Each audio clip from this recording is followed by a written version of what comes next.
You have, I'm going to talk about two stories about myself.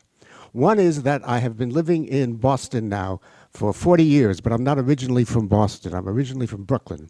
And in Boston, everybody is so committed to Boston that they immediately ask you, do you feel like a Bostonian? And that's a very general question, but some people ask the basic question, which is, are you a Red Sox fan? And so the answer I always give goes like this. Well, I was born and raised in Brooklyn under the old Brooklyn Dodgers. So I'm not really a passionate Red Sox fan, but I really hate the Yankees. To which everybody says, that's the only thing that counts. I don't know if I have enough of the second story, because I thought I wanted to get two in there because one of the things they do is tell several stories, so I thought I could get away with it. Oh, great. Okay, then I can tell this moderately slowly. This is about the fact that I retired about 8 years ago as a professor. And my university has an archive of professors' papers where they like to collect all the courses they taught, the research they did, all sorts of things like that. But the woman on the phone who was talking to me about what they would have, they would also like stuff about my personal life.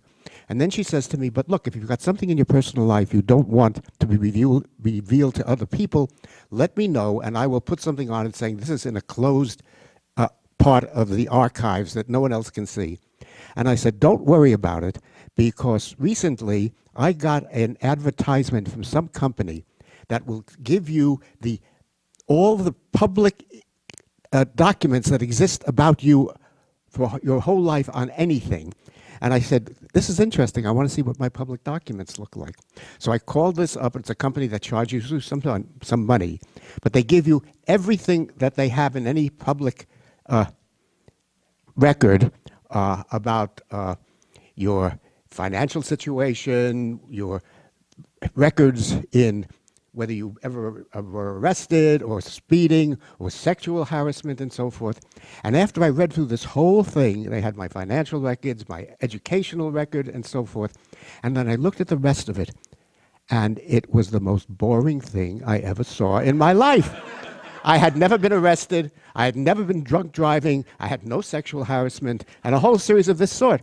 So I told this lady over the phone, they could say anything about me because there's nothing that I had to hide.